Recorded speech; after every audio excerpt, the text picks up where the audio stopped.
profetizar a vitória. Glória a Deus. Deus é bom. Marcelo, já estou aqui conectado no seu Night. Já está aqui, não estou te vendo. Bom dia. Glória a Deus. Deus é bom, viu, gente?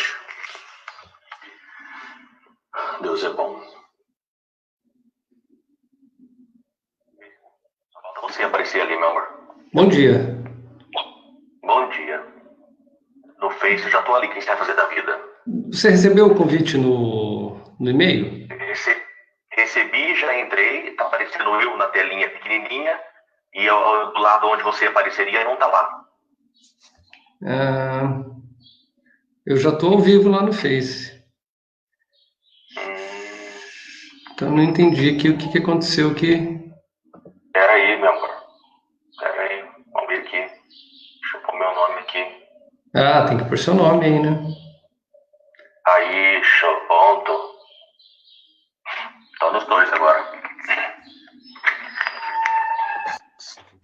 Aí, agora tá aqui comigo. Tecnologia, hein? Tecnologia. Agora não sei agora eu vou ter que... pelo... Pode. Vou fechar o volume aqui. É isso aí. Ó, a Flora tá na área, Fabiola.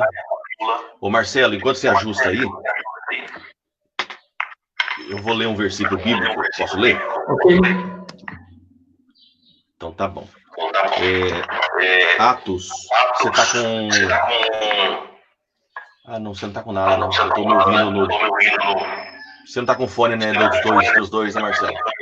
Não, só tô com o áudio do celular. Tá dando eco aí? Tá dando eco. Então, peraí. Mas tá bom. Eu vou orar aqui, vou ler um versículo bíblico e vou orar. Tem uma moça que pediu oração para mãe. Hoje é o dia de Pentecostes, Marcelo. Sim. Que barba é essa, hein? Deus te guarde. Eu vou ler um versículo bíblico aqui, bem conhecido. Atos capítulo 2, versículo 1, diz o seguinte: ao cumprir-se o dia de Pentecostes, estavam todos reunidos no mesmo lugar. De repente, veio do céu um som como de um vento impetuoso e encheu toda a casa onde estavam assentados. E apareceu distribuídas entre línguas como de fogo e pousou uma sobre cada um deles. Todos ficaram cheios do Espírito Santo e passaram a falar em outras línguas, segundo o Espírito lhe concedia. E Atos capítulo 1, versículo 8, diz o seguinte: ao receber o poder, ao descer sobre vós o Espírito Santo, sereis minhas testemunhas, tanto em Jerusalém, como em toda a Judéia, Samaria e até os confins da terra. Eu creio que nós não damos tanta ênfase nas festas judaicas, mas tem algumas que nós priorizamos em falar. Mas eu creio que esse Pentecostes, ele precisa novamente, né, que nós consigamos reavivar esse Pentecoste nas nossas vidas, em nome de Jesus. Eu não sei se é uma percepção pessoal, se isso está acontecendo, se é do Espírito, mas eu percebo que nós estamos precisando, né, do upgrade, né, se arraigar na palavra, se aprofundar na palavra. Eu estava tendo um curso ontem sobre evangelismo, falando aí com um grupo de pessoas, né? E o que muitas vezes um evangelista ou alguém que sai pregando o evangelho tem que ter no mínimo, o conhecimento da palavra, ter um testemunho a toda prova, senão acaba sendo um evangelho contrário ao evangelho de Cristo, né? Então, que nós venhamos ter esse Pentecostes, venhamos ter esse encontro de avivamento, venhamos nos arraigar na palavra e sermos melhores em nome de Jesus. Vou orar, Marcelo, já passo para você em nome de Jesus. Deus, eu quero em nome de Jesus Cristo, Senhor, orar nesse dia, Deus, chamado Pentecostes, Senhor, uma data que nós comemoramos, e eu creio, Deus, que precisamos desse reavivamento nas nossas vidas, precisamos ser reavivados nesse processo, aprender, Paizinho, da Tua Palavra, ter, Deus, ó Pai, os fundamentos da fé, Deus, arraigados na nossa vida, Deus, em nome de Jesus, para que possamos ser, de fato, homens e mulheres que façamos a diferença. Deus, eu quero colocar a Suzane Obara, Deus, ó Pai, na Tua presença, está no Japão nesse momento, sofrendo, Deus, acompanhando a gente pela escola, na escola dominical, e a Dona Maria, 82 anos, papai, Deus, teve um AVC isquêmico, está no HU, em Londrina, e agora, Deus, vem ainda mais uma pneumonia, mas independente de qual é o agravo, Senhor, nós temos na palavra e profetizamos, Deus, ainda pela fé, Isaías 53, que o Senhor levou sobre si as dores, as enfermidades, e através delas somos sarados, ó Pai. Eu creio, Deus, ó Pai, nessa vitória, e profetizo a bênção em nome de Jesus. Amém. Assim, Marcelo, bom dia. Amém.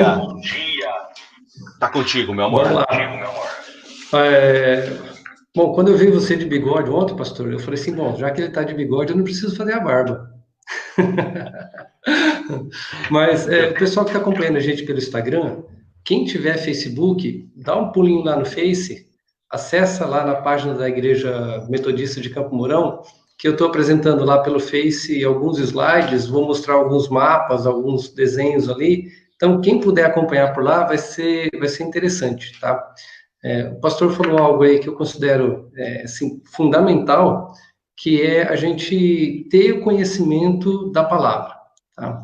E para a gente viver a vida cristã, para a gente conseguir evangelizar, para a gente não ser impelido por qualquer vento de doutrina que sopre, por nós não estarmos, para a gente poder acompanhar as coisas da forma, as coisas que estão acontecendo e ter um olhar bíblico sobre tudo isso. Por exemplo, essa pandemia, eu já falei assim que eu não tenho a menor dúvida de que isso são sinais dos tempos.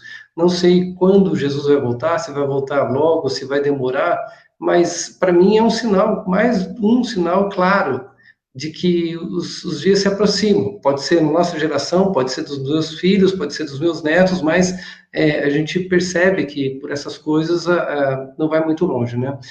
Então, a gente precisa conhecer a palavra, e por isso que eu faço tenho essa minha sala, por isso que eu gosto, por isso que eu estudo, me preparo para fazer essas aulas com vocês, e pode ter certeza que cada vez que eu vou estudar, eu aprendo demais, eu aprendo muito, e continuo aprendendo, e a gente tem um conhecimento, às vezes, que parece assim ser mais intelectual, mais técnico da Bíblia, mas isso ajuda, pelo menos para mim, ajuda demais na compreensão, ajuda demais no entendimento da Bíblia, e aquilo que é bom para mim, eu quero repassar para os outros, eu quero que outras pessoas também tenham esse conhecimento, porque se está me ajudando, eu tenho certeza que vai ajudar muita gente também, tá? Então, por isso que eu, principalmente eu sempre procuro fazer assim, a gente estuda o livro, a gente faz um panorama do livro, e eu trago aplicações para os nossos dias, para a nossa vida, sobre aquilo que a gente está estudando, sobre aquilo que o livro trata de uma forma geral. A aula da semana passada, e essa aula pode parecer assim um pouco mais mais conceitos, né, mais conhecimento intelectual do que propriamente aplicações de fé, né? Mas são fundamentais, são importantes para a gente entender, e também às vezes até para satisfazer a curiosidade de algumas pessoas, tá? Então, eu vou falar um pouquinho sobre a formação do Novo Testamento, tá? Como que se deu essa formação, ok? Os livros do Novo Testamento, eles foram escritos todos no primeiro século, mais precisamente entre os anos 50 e 100 depois de Cristo, tá? Os primeiros livros escritos foram as cartas do apóstolo Paulo, e o último livro escrito foi o livro do Apocalipse. E é composto por 27 livros, tá? Esses 27 livros são 4 evangelhos, né, os primeiros, depois Atos, que é um livro histórico, depois vem as cartas paulinas, são 13 cartas paulinas, 9 endereçadas a igrejas, então Romanos, Coríntios, Gálatas, Efésios, e 4 endereçadas a pessoas, Timóteo, Tito e e depois nós temos as cartas gerais, que vai de Hebreus até a Epístola de Judas, a carta de Judas, e por último nós temos o livro do Apocalipse, que é a revelação das coisas que vão acontecer nos últimos dias, né? Embora um estudo mais profundo que a gente faça, né, e pelo menos o que eu já fiz do Apocalipse, a gente entende que o Apocalipse não é somente não abrange somente os últimos dias ali, os últimos tempos, mas ele abrange toda essa nossa dispensação. O que é a nossa dispensação? Que vai desde a primeira vinda até a segunda vinda de Cristo. Então, o Apocalipse são fatos e são eventos que ocorrem durante todo esse processo, culminando com a Nova Jerusalém e o diabo sendo derrotado finalmente, né, e eternamente. Então, esses são os 27 livros que compõem o Novo Testamento. Mas, e agora que eu vi que tem um erro no slide aqui, testamento, faltou um T.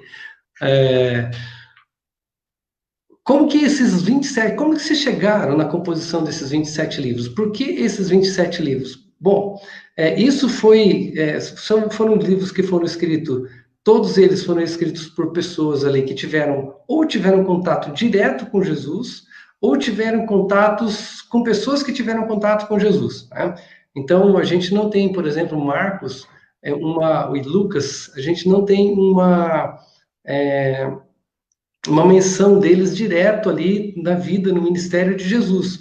Mas Marcos foi companheiro de Paulo, foi companheiro de Barnabé, e Lucas também foi companheiro de Paulo, que acompanhou ali, e eles tiveram contato com os outros apóstolos que tiveram contato com Jesus, né? Paulo também não teve, a Bíblia não mostra Paulo tendo um contato direto com Jesus enquanto ele estava no seu ministério, né? Só depois daquele encontro lá na estrada para Damasco que Paulo se encontra com Jesus, né?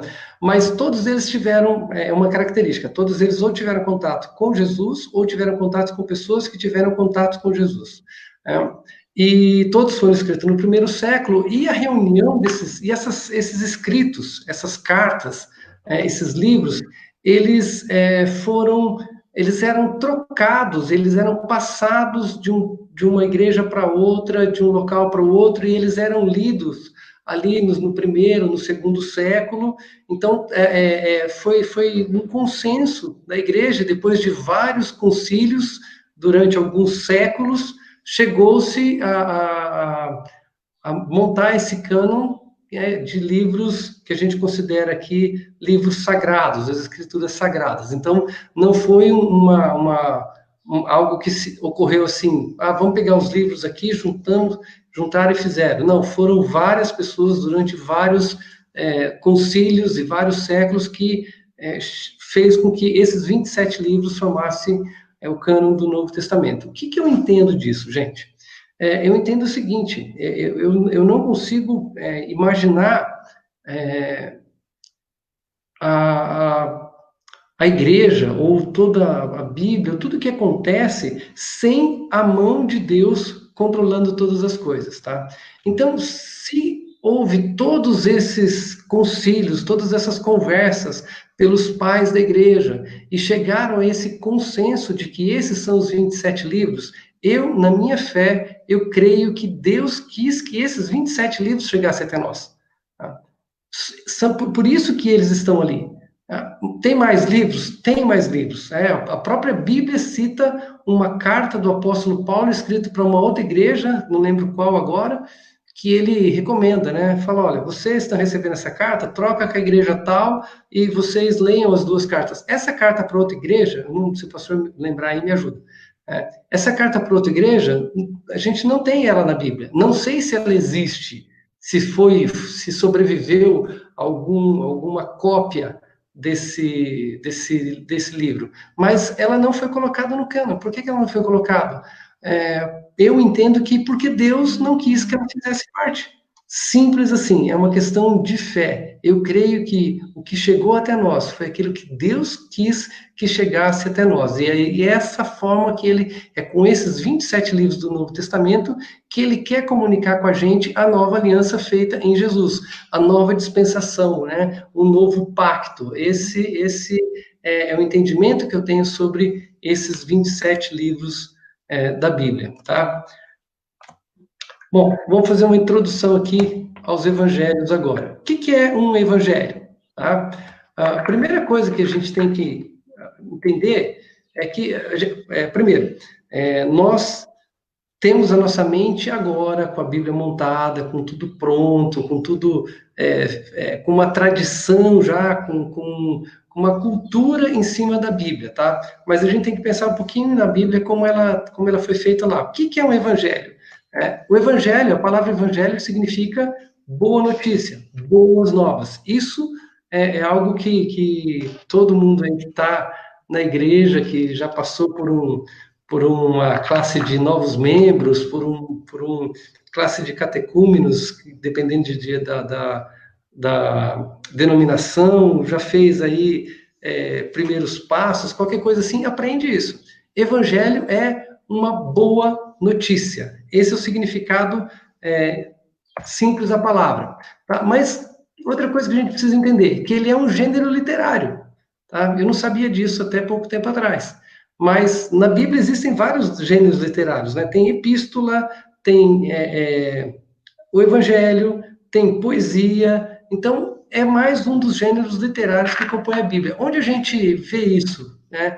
A gente vê na carta de Marcos, no evangelho de Marcos, no primeiro versículo, que ele começa assim, princípio do evangelho de Jesus Cristo. Né? Então, eu estou fazendo o quê? Eu estou escrevendo um gênero literário chamado Evangelho, que vai falar sobre Jesus Cristo, ok? Ele contém uma bibliografia, o Evangelho ele contém uma biografia, mas não é uma biografia, tá? Ele contém narrativa histórica, mas não é apenas narrativa histórica. O Evangelho que nós temos na Bíblia, ele possui um propósito teológico, ele quer ensinar teologia. Tá? E o que esse Evangelho quer ensinar para nós? O Evangelho é um gênero literário que possui biografia, possui narrativa, mas com um propósito teológico. Qual é esse propósito? Ensinar sobre a pessoa e obra de Jesus. Então, a boa nova, a boa notícia que quer ser contada, poderia ter ou tantas outras boas notícias que foram escritas por aquele tempo, mas a boa notícia e o que interessa para nós é a pessoa e obra de Jesus Cristo. Tá?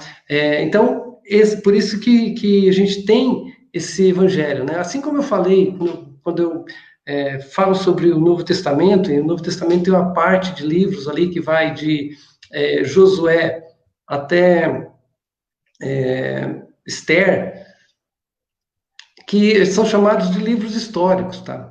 Esses livros históricos, eles não foram escritos para contar a história do povo de Israel sob o ponto de vista da história em si.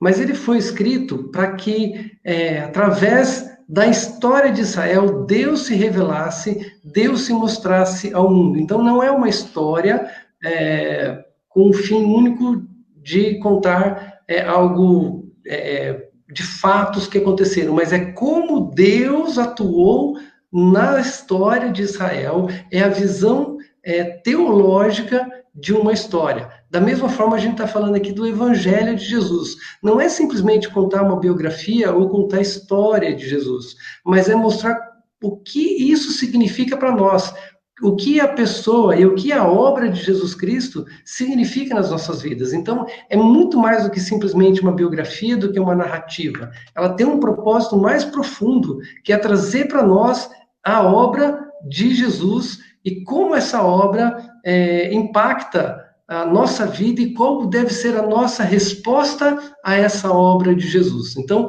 por isso que foram escritos os evangelhos, ok?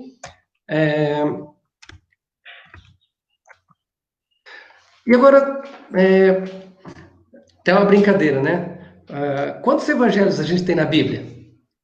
Responde aí, pastor. Quantos evangelhos a gente tem na Bíblia? Não me põe nessa enrascada, Marcelo. Você que estudou.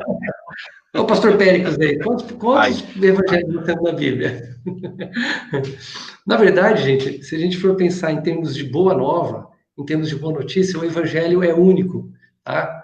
É o evangelho de Jesus Cristo, contado de 4 visões diferentes, de 4 ângulos diferentes, de 4 perspectivas diferentes. Então, mas costumeiramente nós falamos que tem 4 evangelhos na Bíblia, mas só para a gente lembrar, só tem uma boa notícia, só tem um evangelho, só tem uma boa nova. Jesus morreu na cruz por nós, por amor a nós. Mas ele é contado de 4 maneiras diferentes, então por isso que nós temos 4 evangelhos na Bíblia, ok? E por que 4, tá? Quando a gente estuda os evangelhos, a gente percebe que eles são bem parecidos. Possuem o mesmo personagem central, narram o mesmo período de vida dele, enfatizam seus feitos, seus discursos e, principalmente, apresentam Jesus como Messias. Então, eles são muito semelhantes, tá? Eles contam a mesma história, o mesmo personagem central, narram o mesmo período de vida, tá? E enfatizam seus feitos e discursos, mas sempre buscando o quê? Apresentar Jesus como o Messias, apresentar Jesus como o Salvador, porque essa é a boa nova do Evangelho, ok? Então ele tem diferentes perspectivas. Nós temos 3 livros que são chamados sinóticos, Mateus, Marcos e Lucas, porque eles são bem parecidos, eles têm a mesma perspectiva, tá? E temos o Evangelho de João, que ele é bem diferente dos demais, né? Tem muita gente que fala assim, vai começar a ler a Bíblia, começa lendo pelo livro de João, porque é um livro mais fácil, é um livro mais gostoso de ler. Ele pode ser até mais gostoso de ler, mas ele tem verdades teológicas muito profundas, e que a gente precisa de muito estudo, muita meditação, muita instrução do Espírito Santo para a gente entender esse evangelho e todas as verdades que estão colocadas ali. Quando a gente falar sobre o livro de João, daqui mais umas 4 semanas por aí, a gente vai dialogar bastante sobre isso, tá? Sobre essa questão do evangelho de João. Mas, então, nós temos perspectivas diferentes entre Mateus, Marcos e Lucas e o livro de João. Nós temos diferenças de ênfase, tá? Mateus enfatiza Jesus como rei. Marcos enfatiza Jesus como servo. Lucas enfatiza Jesus como um homem e como Deus. E João, o livro de João, enfatiza Jesus como Deus, enfatiza a divindade de Jesus. É algo que quer mostrar para nós o Jesus como Filho de Deus, né? É em João que a gente vê Jesus falando, quem vê a mim, vê ao Pai. Eu e o Pai somos um. Então, essas verdades, elas estão basicamente no livro de João. Então, mostrando essa divindade de Jesus. Então, mostra 4 evangelhos mostrando características diferentes do mesmo personagem.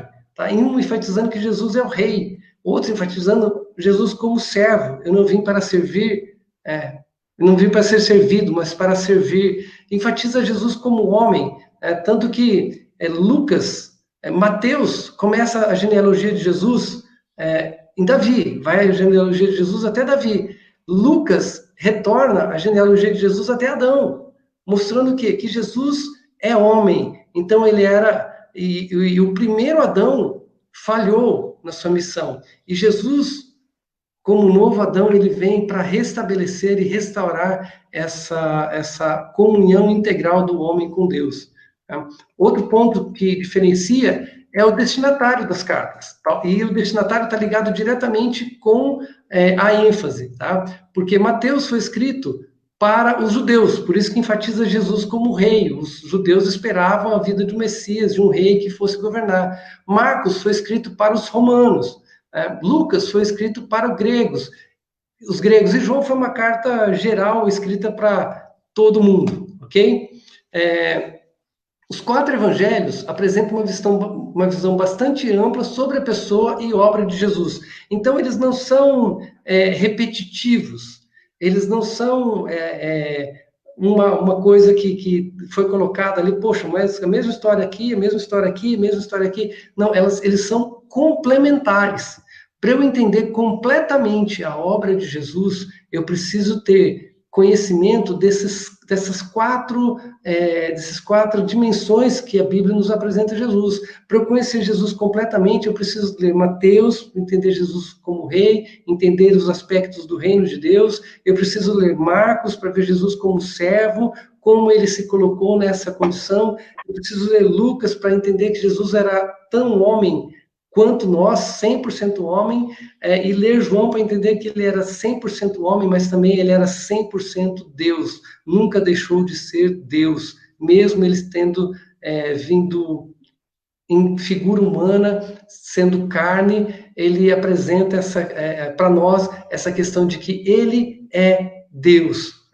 Então, para eu entender esses 4 aspectos da vida de Jesus, eu tenho que estudar os 4 evangelhos, eu tenho que conhecer sobre eles. Por isso que eu falo que é interessante, porque se não entender que Mateus foi escrito para os judeus, fica meio complicado da gente entender várias analogias que Jesus faz ali, vários aspectos que ele faz, começando pelo Sermão do Monte. Porque no Sermão do Monte, Jesus está dando um novo significado para a lei. Ele começa falando, ele fala, vocês viram que foi escrito assim, mas eu vou dizer assim para vocês. Então a gente começa a entender essas coisas, né?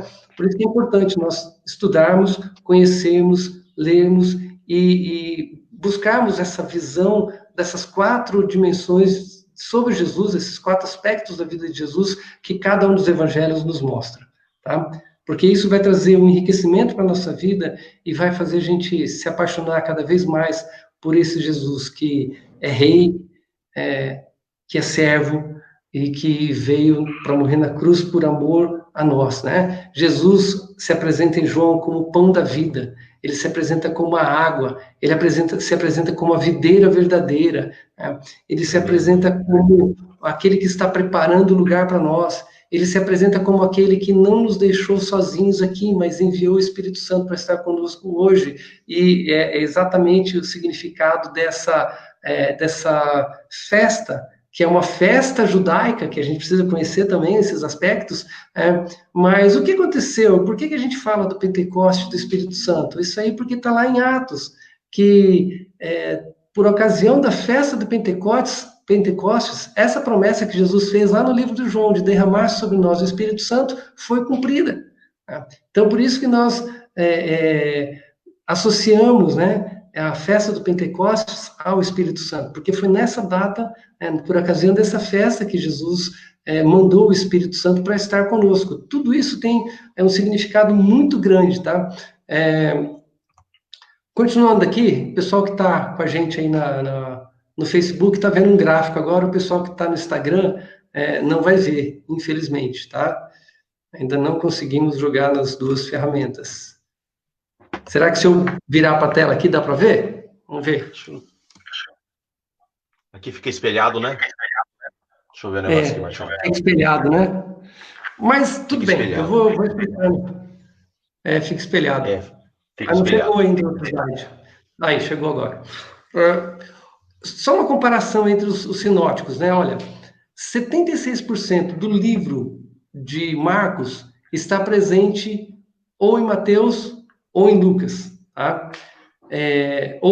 Aliás, 66% do livro de Marcos está presente nos 3 evangelhos, 41% de Lucas e 45% de Mateus. Então, quase metade de Lucas e Mateus está nos outros evangelhos também, tá?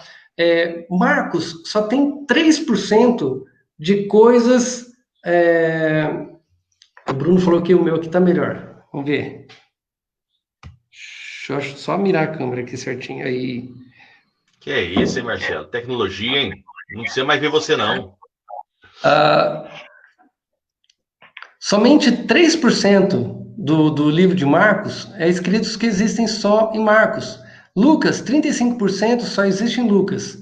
Mateus, só 20% é exclusivo de Mateus. E tem ali 23% de Lucas e 25% de Mateus, que são comum aos dois livros, tá? Então a gente vê aqui que eles são bem parecidos entre si. Tá? Tem pouca coisa que... tem 1% de Lucas que não... dos 3% aqui do livro de Marcos, encontra-se também em Lucas. E 18% do livro de Mateus encontra-se só de Marcos, encontra-se só em Mateus. Então, é um gráfico bem interessante, vocês conseguem achar aí na internet para vocês olharem. Isso mostra para nós os evangelhos sinóticos, ok? Outra coisa interessante, vamos falar um pouquinho sobre a geografia da região. Agora eu não consigo pular o slide aqui. Ô Marcelo, Oi. só fala com palavras mais fáceis do sinótico, né? Evangelho sinótico. Só para o povo que está nos vendo aí, o sinótico seria a respeito de quê? Por que evangelho sinótico? São sinóticos porque eles são semelhantes. Né? Eles têm uma sintonia entre eles, eles apresentam basicamente a mesma história, eles contam basicamente as mesmas coisas, tá? Então, com aqueles aspectos diferentes que a gente falou de ênfase, um dá ênfase de Jesus como rei, outro dá ênfase como Jesus como servo, mas aquilo que está contado, o fato, eles aparecem no mesmo, nos três evangelhos, né? Aquilo que eu falei, Marcos só tem 3% ali de Marcos que é exclusivo. O restante, né, 97%, a mesma história se conta também em Lucas, em Mateus. O que é interessante a gente falar sobre isso também? Lembra que eu falei que a Bíblia, a minha mãe e minha irmã entraram aí, beijo Jane, beijo mãe, a mesma história que se conta em um evangelho se conta em outro com ênfases diferentes. E aí a gente entende o seguinte, que lembra que eu falei que são livros que contam histórias de Jesus, tem uma narrativa da vida de Jesus, mas ele não tem como objetivo de ser uma biografia. Então, as histórias, elas se encontram nesses três livros sinóticos, que são semelhantes, mas às vezes a gente vai parar e vai ver um texto que ocorre em um determinado momento. Outro vai ocorrer lá na frente. A gente fala, poxa, mas por que um livro contou numa sequência e quando a gente lê o outro livro está em outra sequência? Justamente por essa questão da ênfase e do objetivo do livro. Os livros não têm o objetivo de serem históricos ou de serem biografias. Eles têm o objetivo de mostrarem Jesus. Então, cada evangelista contou a história montando essa narrativa para aquilo que ele estava querendo falar, para atingir aquele público. Então, para nós, como cristãos, não importa se a multiplicação do pão aconteceu antes ou depois de outro fato. O que importa é que Jesus ele multiplicou o pão. E ele se mostrou como o pão da vida. Não importa ali a sequência exata desses fatos, mas sim o que esses fatos representam e como que eles se encaixam dentro daquele propósito que cada evangelista estava narrando. Tá? Porque se a gente for começar a olhar por esse ângulo, a gente vai falar que a Bíblia tem contradição. A gente vai falar que a Bíblia tem diferenças, que ela não é fiel. Não, ela é fiel. Só que a fidelidade de Deus não é com a história. A fidelidade da Bíblia não é com a história. Mas o que esses fatos e o que essa história de Jesus representa para nós como cristãos.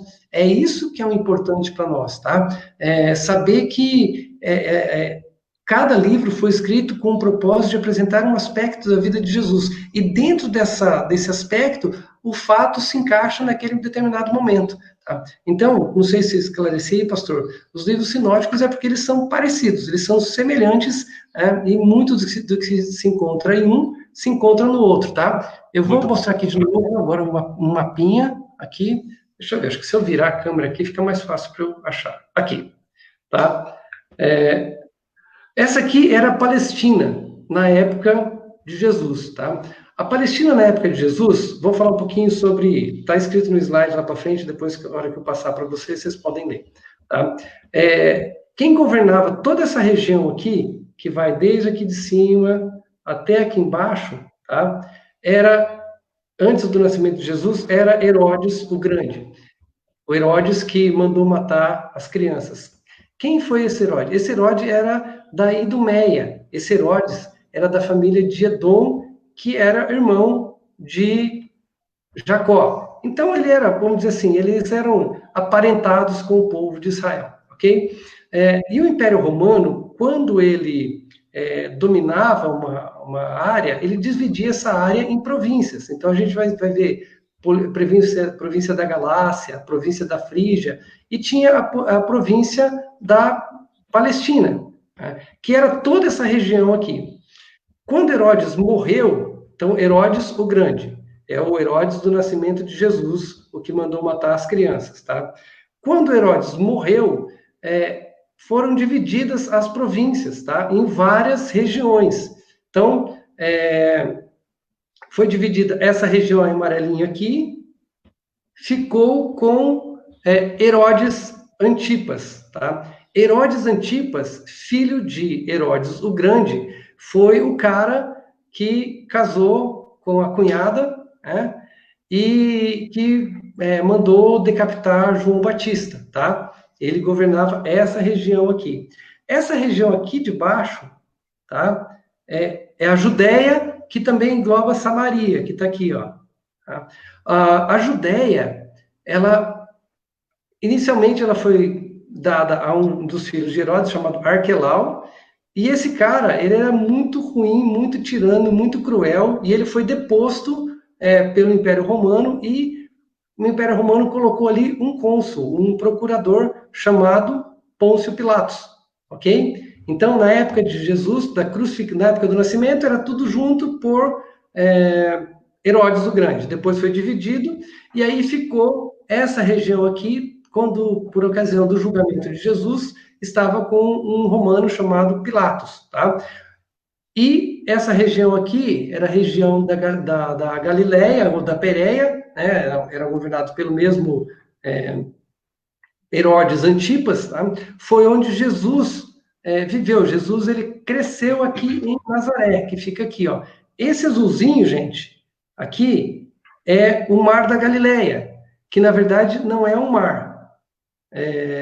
Herodes era um nome da pessoa. Aí, não sei se era um nome ou se era um cargo, tá? Mas foi transmitido depois, porque nós temos vários Herodes na Bíblia, né? Tem Herodes o Grande, tem Herodes Antipas, tem Herodes Agripa, que era neto de Herodes o Grande.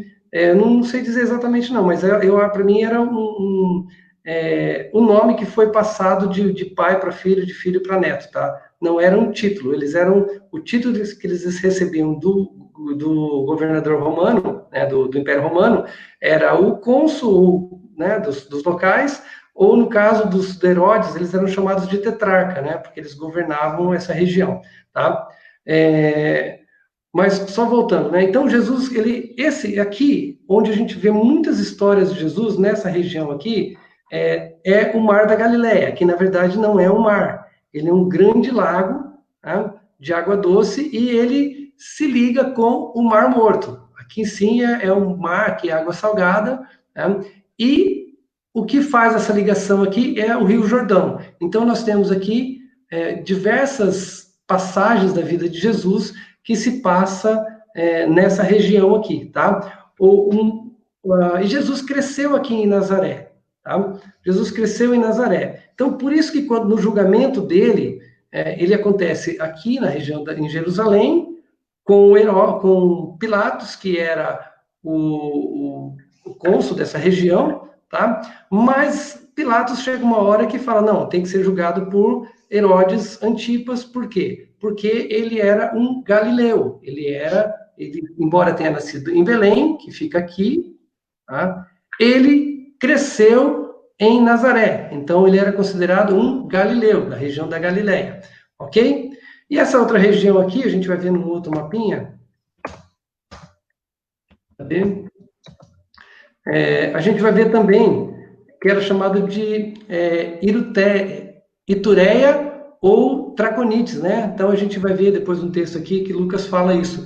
E o que é legal aqui? Aqui a gente tem Cesareia de Filipe, onde tem algumas passagens de Jesus. Então, a história de Jesus, ela se passa nessa região aqui. Então, olhando esses mapinhas, a gente tem aqui a Gadara, que Jesus tem a história lá dos porcos, né? Cesareia de Filipe, onde Jesus passou também. Tiberíades fica aqui. E outro ponto interessante da gente olhar é o seguinte, ó. Aqui é Judéia, aqui fica Jerusalém. Tá? Quando os judeus, um judeu, ele tinha que vir daqui e ir para Galileia, como tinha aquele problema com a Samaria fica aqui, ó. Tá? Eles não passavam por aqui. Eles davam a volta pela Pérea para vir para Galileia, só para não passar por Samaria. Jesus já percorria esse período, ou pelo menos percorreu em uma vez esse período aqui, quando ele encontrou aqui, ó, Sicar, com a mulher samaritana, a história que é descrita lá no livro de João, tá? Então, essa aqui era a Palestina na época de Jesus. É interessante a gente olhar e ter essa noção, né, de ver onde Jesus atuou, como ele caminhou, por onde ele andou, tá? Bom, a história dos evangelhos, tá? Como é que a gente sabe que Jesus... Deixa eu virar a câmera aqui agora. Como que se calcula o período de ministério de Jesus e o período de quanto tempo, quantos anos Jesus tinha quando ele morreu? A Bíblia não fala isso para nós, tá? Então, ó, mas Lucas fala o seguinte, ó, no 15º ano do reinado de Tibério César, sendo Pôncio Pilatos governador da Judéia, Herodes, tetrarca da Galileia, seu irmão Filipe, tetrarca da região da Itureia e Traconides. Então, Lucas 3:1 aqui está contando, e Lucas é o único dos evangelhos que ele mostra para quem que ele é endereçado. Ele foi endereçado para Teófilo, tá? Que era um grego, tá? E Teófilo é legal, o símbolo do nome Teófilo significa amigo de Deus, né? Então, ele, com base nisso daqui, as pessoas fizeram o cálculo, né, de quando Jesus nasceu e quanto tempo ele teve de ministério, tá? Jesus nasceu no tempo de Herodes o Grande, então Herodes o Grande morreu no ano 4 a.C., então se calcula por aí. Mas você fala assim, poxa, mas então Jesus nasceu antes do ano 0 a.C.? Sim, tem um problema de cálculo aí, que, como não sei exatamente como se chegaram a esse cálculo aí do zero, né, do marco entre antes de Cristo e depois de Cristo, mas o fato é que Jesus não nasceu no ano 0, tá? Historicamente, ele nasceu um pouco antes. E seu ministério começou no ano 26 depois de Cristo, 15 anos após Tibério começar a reinar. Então, pelo registro histórico de quando Tibério começou a reinar, então se calcula aí que conta mais 15 anos, então vê quando que Jesus começou o ministério, no ano 26 depois de Cristo. E Jesus teria 30 anos nessa época, por esses cálculos. E pelo Evangelho de João, o ministério de Jesus durou pouco mais de 3 anos, porque João menciona que Jesus participou de 3 Páscoas. Então, são com esses registros aqui que a gente sabe que Jesus começou o ministério dele com 30 anos e que o ministério dele durou aproximadamente 3 anos, tá? Porque a Bíblia não diz isso pra gente. É interessante a gente entender isso aí. Por que 30 anos também? Porque Jesus, ele cumpriu exatamente, né, letra por letra daquilo que diz a lei. E dentro da lei, e muitas coisas também até da cultura judaica, tá? Daquilo que era cultural para eles ali. E uma das coisas é que o judeu, a maioridade para o judeu, ele só se tornava um homem adulto com 30 anos. Tá? Então, por isso que Jesus começou o ministério dele aos 30 anos, porque ele seguiu essa tradição do judaísmo ali, ok? Então, esses são a história de como a gente sabe quanto tempo durou a vida de Jesus e quanto tempo foi o seu ministério. Ok? E voltando um pouquinho na aula da semana passada, agora só terminando aqui para a gente revisar, né? Vindo, porém, a plenitude do tempo, Deus enviou seu Filho nascido de mulher sob a lei. Gálatas 4:4. Então, a gente sabe, a gente olhou semana passada, que Jesus ele veio no momento certo da história, tá? Quando Deus, ele atuando através da história, chegou o momento em que deveria vir Jesus, né, e realizar a obra dele. Assim como Deus continua trabalhando na história, Deus continua trabalhando no meio dessa pandemia, Deus está no controle, né? Como diz o pastor Dom, no céu está tudo em ordem, aqui embaixo que está uma bagunça danada, mas Deus, ele está, a gente pode olhar tudo e falar assim, está um caos, né?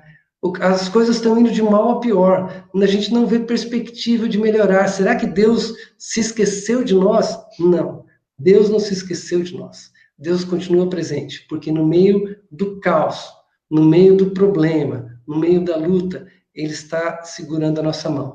Deus está com a gente em todo momento, Ele está com a gente nesse momento de luta aí com essa pandemia, Ele está conosco também quando as coisas se acalmarem e retornarem a uma certa normalidade, que a gente entende que não vai ser igual como antes, e Deus estará conosco também quando as coisas ficarem mais complicadas para a sua igreja.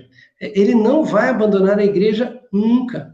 Ele sempre estará com a igreja, mas ele está conduzindo, preparando para chegar o momento certo da volta de Jesus e nós vamos morar eternamente com ele. Então, tudo isso que a gente passa, todas essas lutas, todas essas nossas dificuldades, tem dias contados por Deus. Deus sabe o limite, Deus sabe até onde vai. Assim como Jesus veio da primeira vez, na plenitude do tempo, ele retornará também quando for a hora exata, que só o Pai conhece. Que Jesus, como homem, ele falou assim, nem eu conheço. Só o Pai sabe quando isso vai acontecer.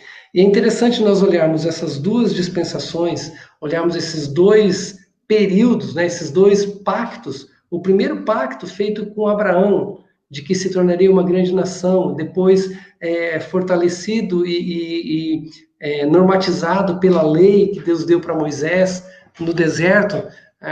E esse pacto que durou até a morte de Jesus na cruz. Porque na ceia ele fala, esse é o sangue da nova aliança, do novo pacto. Então, aquele pacto, ele foi, de certa forma, substituído pelo novo pacto que foi feito em Jesus. Agora nós não vamos mais sacrificar animais, porque Jesus morreu por nós de uma vez para sempre. Esse novo pacto também será encerrado na nossa concepção terrena com a vinda de Jesus, com a segunda vinda de Jesus. Então, o povo de Israel viveu na expectativa da vinda do Messias. Nós também vivemos na expectativa da vinda do Messias, mas não mais como um servo, como um homem, mas nós vivemos na expectativa de vir o Rei dos Reis, o Senhor dos Senhores, que vai reinar eternamente e que vai destruir completamente e eternamente as obras do diabo sobre as nossas vidas, e nós gozaremos a eternidade ao lado dele. Então, as coisas caminharam, a história caminhou até a primeira vinda de Jesus, e a história está se caminhando também para a segunda vinda de Jesus. Isso que a gente precisa ter na mente, ter fé nessas coisas, que Deus está no controle de tudo isso, mesmo que a gente ache que está tudo bagunçado, mesmo que a gente olhe e fale assim, poxa, Deus não está, parece que Deus perdeu a mão. Não, Deus não perdeu a mão, gente. Deus não perdeu a mão, nunca vai perder. Tá tudo sob controle, tá? Mesmo que a gente esteja sofrendo, ok? E aí, tem algumas questões aqui que eu já falei na aula passada, só vou deixar nos slides e passar rapidamente, né? Para a gente entender. O judaísmo, na época de Jesus, foi mandado no cativeiro babilônico, algumas coisas mudaram, quer dizer, a diáspora, os judeus, na época de Jesus, estavam espalhados por várias regiões do mundo, como o tempo tinha sido destruído, os judeus se espalharam, eles criaram as sinagogas, houve o fim da idolatria de Israel. Isso aqui é importante, tá? Porque o povo foi para o cativeiro por causa da idolatria. Depois do cativeiro, acabou-se a idolatria em Israel. é bom a gente entender isso, tá? Que a gente, quando a Bíblia trata disso, ela trata da questão principalmente da liderança. É claro que entre as pessoas ali continuaram tendo alguns que se perverteram e se desvirtuaram, mas a liderança, o povo como organizado, nunca mais foi idólatra, como era na época dos reis, que o próprio rei se tornava um idólatra, tá? Religião e política, então, era dividida em partidos aqui, a gente falou sobre os escribas, fariseus, saduceus, o sinédrio. Sinédrio a gente vê bastante lá principalmente na época do julgamento de Jesus, que era a cúpula da autoridade judaica. Eles tinham um certo poder desde que eles não ultrapassassem os limites daquilo que o Império Romano impunha, tá? Então eles podiam fazer julgamentos, tanto que julgaram Jesus, tá? Eles só não podiam se subverter contra Roma, tá? Era a única limitação do Sinédrio, ok? E falamos também sobre a língua grega. Isso aqui é aquela preparação, né? Que a língua grega era falada por quase todo mundo, né? Começou a expansão por Alexandre. Então era o inglês da época de Jesus, né? Mesmo com o Império Romano, continuou a ser falada a língua grega, e foi exatamente por isso que o Novo Testamento foi escrito em grego, porque aí muita gente poderia ler os escritos, né? Porque ele era uma língua bem conhecida. Tá? E o Império Romano, Otávio Augusto, que foi imperador, começou a chamada Paz Romana, né? Pax Romana, 31 a.C. Então, foi um período onde as fronteiras do Império Romano estavam relativamente tranquilas, tá? Os romanos dividiam em províncias, e aí a gente viu lá que eu já contei quando eu montei o mapinha de cada um dos governadores ali daquela região da Judéia onde viveu Jesus. E outro ponto importante foi a construção de estradas e alguns portos ali que facilitaram a expansão do evangelho como um todo, tá? Os judeus tinham liberdade para exercer sua religião, desde que não houvesse risco ao domínio romano. E a gente tinha alguns outros partidos ali também, que eu não coloquei, está no outro slide, que a gente falou sobre os zelotes, nós falamos sobre os publicanos, que são grupos que aparecem nas histórias de Jesus. Conforme a gente for conversando agora nas próximas aulas sobre os livros, a gente vai relembrando isso daqui, ok? Bom, era só tudo isso por hoje. Eu acredito que o nosso tempo deu uma passadinha hoje, pastor, ficou muito longo. Tá muito. Mas eu acredito que são coisas importantes para a gente entender esses aspectos aí da vida, do contexto como um todo, onde o Novo Testamento se encaixa, tá? E eu tenho certeza que quem participa das aulas, quem continuar acompanhando aí com a gente, vai ter uma facilidade e vai estar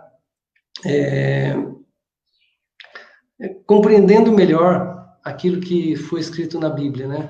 E principalmente as pessoas quando falar sobre livro de Romanos, vai saber onde se encontra, vai correr rapidinho lá para folhear, vai saber qual que é o aspecto daquele livro e por que ele foi escrito daquela forma, tá? Pastor, tá contigo a bola. Marcelo, muito bom. E quando você começou a tua fala, né, dizendo que você gosta muito de estudar, de fazer esse processo, me veio um versículo na mente que diz o seguinte, que nós temos que ter em Deus, né, a busca em espírito e em verdade. Por muito tempo na minha vida, eu buscava mais em espírito do que em verdade, né, uma pegada mais pentecostal. E nós podemos entender, através da maturidade, que a palavra, quando você tem esse termômetro da palavra, você consegue ser, e aí você demonstra bem isso, Marcelo, você consegue ser um homem extremamente espiritual e entendendo da onde vem tudo isso, né? Quando fala que a letra mata, não é essa letra que nós estamos falando, né? É a letra lei, né? Não é essa letra que nós estamos ensinando. E que coisa maravilhosa, né? Vários comentários depois no Instagram, Marcelo, vale a pena você dar uma olhadinha depois, né? Riquíssimos assim, tua família em peso aí junto, outro beijo para esse povo bonito aí, né? A Beli Corade falou o seguinte, que está muito feliz de poder descobrir algumas coisas sobre Jesus, né? A Rosilei Pintor está aqui no Facebook, ela disse que isso é aula para o semestre, né? Eu falei que eu vou dar um certificado para a Rosilei Pintor, porque ela está desde o início da pandemia conosco aqui, né? E tem sido uma bênção. Marcelo, show de bola. Eu vou deixar você orar em cima do que você ministrou. Nós temos 3 minutinhos no Instagram para cair. E aí, só lembrando, 19h30, culto nosso de aniversário hoje. Pessoas assim extraordinárias vão estar ministrando a gente. Nós não teríamos dinheiro para trazer esse povo todo, mas vai estar todo mundo na telinha do celular hoje. Vai ser uma bênção. Marcelo, é contigo. Pode terminar, meu amor. Deus te abençoe e te guarde. Senhor, nós te agradecemos por essa manhã, te agradecemos por esse dia, te agradecemos por essa tecnologia que nos permite estar em contato, estar ministrando e sendo ministrados pelo Senhor através dos nossos irmãos, por meio de Instagram, de Facebook, de YouTube, de todas essas coisas. Obrigado, Senhor, pela tua palavra e, principalmente, obrigado porque teu Espírito revela a nós as verdades que estão contidas ali e como o Senhor quer se relacionar conosco, Deus. Revela o seu amor, a sua graça, a sua bondade, a sua misericórdia, a sua soberania, a sua grandeza, a sua santidade, Deus. Ó Pai, que a gente aprenda a viver, Deus, debaixo da mão protetora e cuidadora do Senhor em todos os dias. Nos ajude cada dia mais, nos capacitando a entendermos os teus propósitos para nós na nossa geração. Abençoe, Deus, cada pessoa que participou conosco aqui. Que o Senhor continue falando e ministrando a cada um delas, Pai. É minha oração nesta manhã, no nome de Jesus. Amém. Show, Marcelo. Beijo. Tchau, gente. Valeu. Obrigado.